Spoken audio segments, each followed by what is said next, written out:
Welcome to Appstrain and this is Adobe Photoshop tutorial. Ang gagawin po natin ngayon, tuturo ko po sa inyo how to color match ng ating subject dun sa ating background. Lalo na dun sa tinatawag nating color temperature. Magbi-blend po yung color ng ating subject dun sa ating background. Katulad nung tanong ni Paulo Tabarejos. Kung paano i-match yung subject doon sa kanyang background. Okay, so gagawin natin ngayon yan. Dito tayo sa Photoshop. Okay, open natin yung subject. Ito po yung aking subject. At ilalagay po siya dito sa aking background. Okay, so ang gagawin lang na po natin, drag lang po natin yung ating subject. Labas po natin. Click, drag. Drag po natin dito sa ating, yan sa likod. Okay, automatic po nandyan na po yan. Ayan, so ito na. So ito na ating subject. Ito yung kanyang background. So i-blend po natin yung color ng ating subject dito sa ating background. Okay, so liliitan po muna natin. Ctrl-T to transform yung ating subject. Okay, hold natin yung shift palagi kapag tayo nagre-resize ng photo dito sa Adobe Photoshop. Okay, lagyan natin siya dyan. Okay, close up po natin.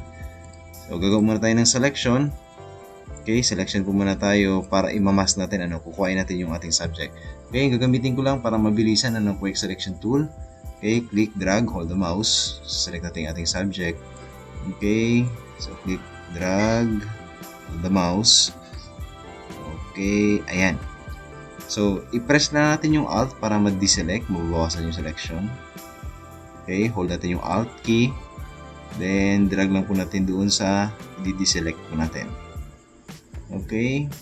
So, kahit hindi masyadong maganda yung selection natin ngayon, kasi hindi naman yung focus ng ating tutorial. Okay, ang gagawin po natin, mask tayo. Create tayo ng mask dito sa layer. Okay, click natin ito.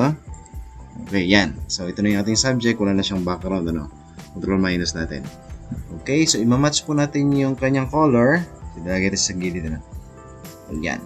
I-match natin yung color ng ating subject dun sa kanyang background. So, madali lang po yan. Kikreate lang po tayo ng curve. Okay, punta tayo dito sa ating panel. Okay, create tayo ng curves. Yan. Yan na yung curves natin. Dito tayo mag-a-adjust. Pero bago natin gawin yun, dapat dito sa layer. Okay, yung layer. Press natin yung Alt. Then, i-click po natin yung layer ng curves. Ayan. Kung makita nyo po, may arrow siya. Ibig sabihin, i-apply natin yung curves dito lang sa subject natin. Okay? So, may arrow yun siya pababa. So, click. I-hold natin yung Alt. Then, i-click natin para lumabas yung arrow na yan. Okay? So, active po natin ito. I-active po natin yan. Yung curve na panel. Okay, so dito sa properties ng curve, okay, press natin yung Alt uli. Click po natin yung auto. Okay, yan, lalabas po yung panel na ito. So gagawin po natin, find dark and light colors. Okay, then i-uncheck po natin yung snap neutral midtone. Kasi minsan naka-check yan. So i-uncheck lang po natin yan. Then next step, punta tayo dito sa shadows. Click on the shadows.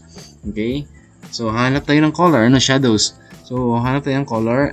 Ang hanapin po natin yung dark. Okay, siguro dito banda, Okay, click natin yung dark colors. Ayan. Okay. Dapat nating tandaan, huwag nating i-select dun sa dark color yung pure black. Hindi yan gumagana dito, Kaya isa-select natin yung hindi pure black, Okay, click okay. Next, yung highlights. Okay, highlights. Dun sa pinaka-light na part ng ating background, Okay, urong muna natin to. Ayan. So, in this case, siguro dito sa, again, hindi ito gumagana sa pure white. Kaya, lagay natin sa light, So, siguro dito banda, Okay, yan. Then, click natin. Okay. Then, click natin. Okay. Okay, save the new target colors. No. Okay. Ayan na. Nagmamatch na siya, So, ang gagawin natin, next step, i-adjust na po natin yung curves, Ayan. Depende na po sa atin kung paano natin i-adjust yan. Okay, I think siguro, yan po pwede yan, i-darken lang natin ng konti. Ayan. Then, close na natin yung properties panel nitong ating curves. Ayan, na-match na po natin yung ating subject dun sa ating background. Ito yung mabilis na paraan kung paano gagawin yun, So, ito yung original. Ayan siya kanina, wala pa siyang curve. Nung nag-adjust tayo ng curve, ayan siya. Okay, so nag-blend yung color ng ating subject dun sa ating background. Okay, so thank you for watching. Sana po nakatulong po sa inyo yung tutorial na ito. And please don't forget to subscribe and like. And mag-leave na rin kayo ng comment dun sa ating mga videos dun sa ating channel, Appstrain. Marami pong salamat.